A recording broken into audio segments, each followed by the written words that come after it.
22 years ago, Florini Rosenfield and her husband made plans to be buried next to their close friends, the Schreibmans. The two couples went to Eternal Light Memorial Gardens on the western edge of Boynton Beach, where they purchased 4 spaces in the same plot. By last year, Rosenfield was the only one left of the foursome. But at her husband's funeral last July, she noticed he wasn't being buried in the space he'd purchased. In fact, someone else had already been interred there.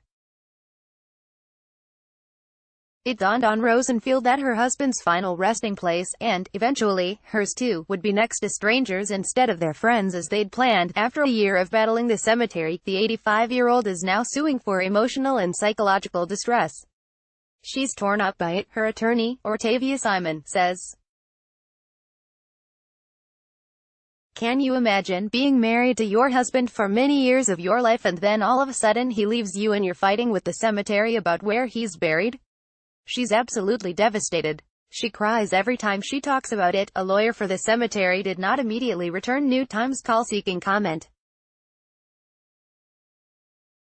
According to the lawsuit, after Rosenfield complained last year, company representatives provided her with copies of 2 contracts plus the one she'd kept. In the second and third contracts, the burial space they'd purchased had been crossed out and replaced with another, C4 instead of D4.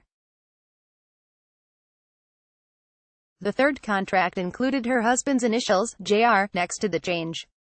But Rosenfield says she and her husband never modified their contract.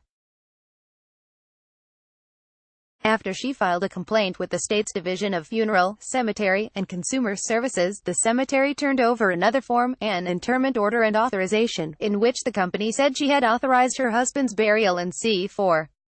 Again, she says, she never signed off on the change.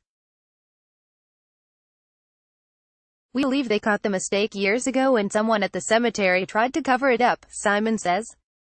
And then once our clients started to make a lot of noise about it, we believe they created another forged document in order to satisfy funeral services and to also insulate themselves from liability. He says he has hired experts who will testify that the handwriting, which he describes as kindergarten level, is not Rosenfield's or her husband's. Rosenfield's suit was filed this past May in federal court. The cemetery's attorneys had the case moved to the Palm Beach County Circuit Court and then back to federal court this month. To have to relive this over and over again with the cemetery, to essentially express a conscious disregard for her rights and her husband's wishes, is an absolute devastation and tragedy, Simon says.